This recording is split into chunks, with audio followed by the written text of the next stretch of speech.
Britain had no choice. On March 15, 1941, the British government seized American viscose from Courtaulds and sold it to American investment bankers.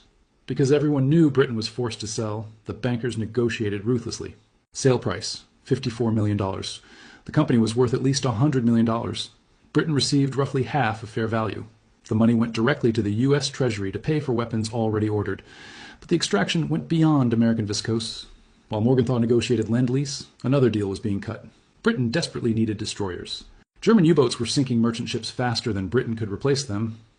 Churchill begged Roosevelt for destroyers. The U.S. Navy had 50 old World War I destroyers in mothballs. Obsolete, slow, of limited value to the modern Navy. Roosevelt agreed to give them to Britain, but not for free. He structured it as a trade. In exchange for 50 destroyers, the United States demanded 99-year leases on British naval and air bases across the Atlantic: Newfoundland, Bermuda, the Bahamas, Jamaica, St. Lucia, Trinidad, Antigua, British Guiana. Britain handed America a chain of military bases covering the entire Western Hemisphere. The strategic value was incalculable. What did Britain receive? 50 destroyers, many of which broke down immediately. By March 1941, Britain had been stripped systematically. Gold liquidated. American viscose sold at half price. Caribbean bases leased for 99 years. Only then did Congress pass the Lend-Lease Act. Lend-Lease was publicly presented as the arsenal of democracy. But it wasn't a gift. It was a lease with implied repayment. And the agreement contained Article 7, a clause that would prove more destructive than any German bomb. Article 7 stated that in return for Lend-Lease, Britain agreed to eliminate discriminatory treatment in international commerce after the war. This was diplomatic language for destroying imperial preference.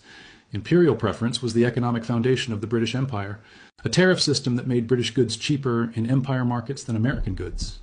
This protected British industry from superior American competition. By signing Article 7, Britain agreed to dismantle imperial preference after the war. It was economic suicide, but the alternative was immediate starvation. British negotiators fought against it.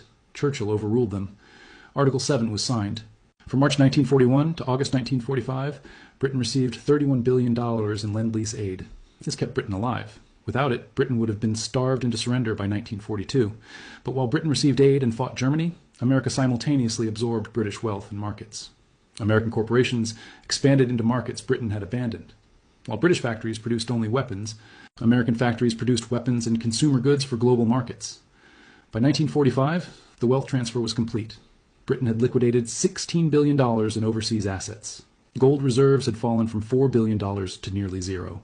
Imperial preference was signed away, strategic bases leased to America for 99 years. And then came August 15, 1945. Japan surrendered.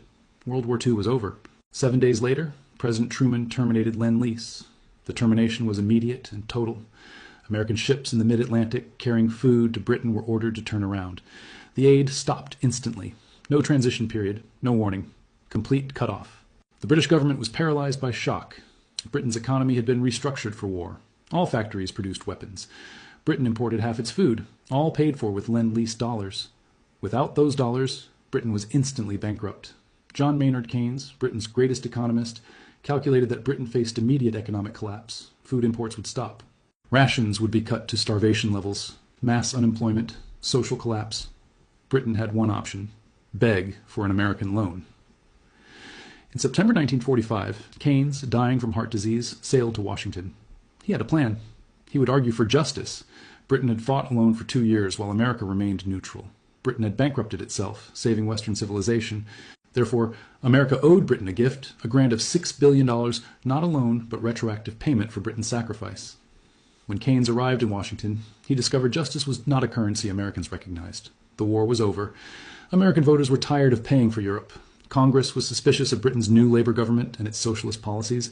The Americans offered a loan, not a grant. Amount, $375 billion, barely enough to prevent starvation. And it came with conditions designed to strangle British economic independence. The most destructive condition, sterling convertibility. Within 1 year, Britain must make the pound fully convertible into dollars. During the war, Britain had created the sterling area. Britain paid empire countries in pounds, but forbade them from converting pounds to dollars. This forced them to hold pounds and buy British goods. If the pound became convertible, everyone would immediately sell pounds to buy dollars because American goods were superior. The sterling area would collapse. British exports would collapse. Keynes knew this was a death trap. The moment convertibility was introduced, there would be a run on the pound that would drain the loan in weeks. He fought against it. But the alternative was refusing the loan, which meant starvation. Bitterly, the British Parliament accepted the loan in July 1946. It was described as financial Munich, Britain appeasing America to survive. Keynes died April 21st, 1946, age 62, his heart giving out under the stress of trying to save Britain from its closest ally. On July 15th, 1947, per the loan terms, Britain made the pound fully convertible. The result was exactly what Keynes predicted.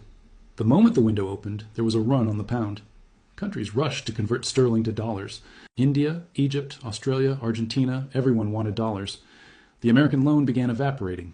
In just 5 weeks, Britain lost $700 million of the $355 billion loan. On August 20th, 1947, just 35 days after convertibility began, Britain suspended it. Britain had burned through nearly 20% of the loan for nothing. The humiliation was total, and the financial weakness triggered immediate geopolitical consequences.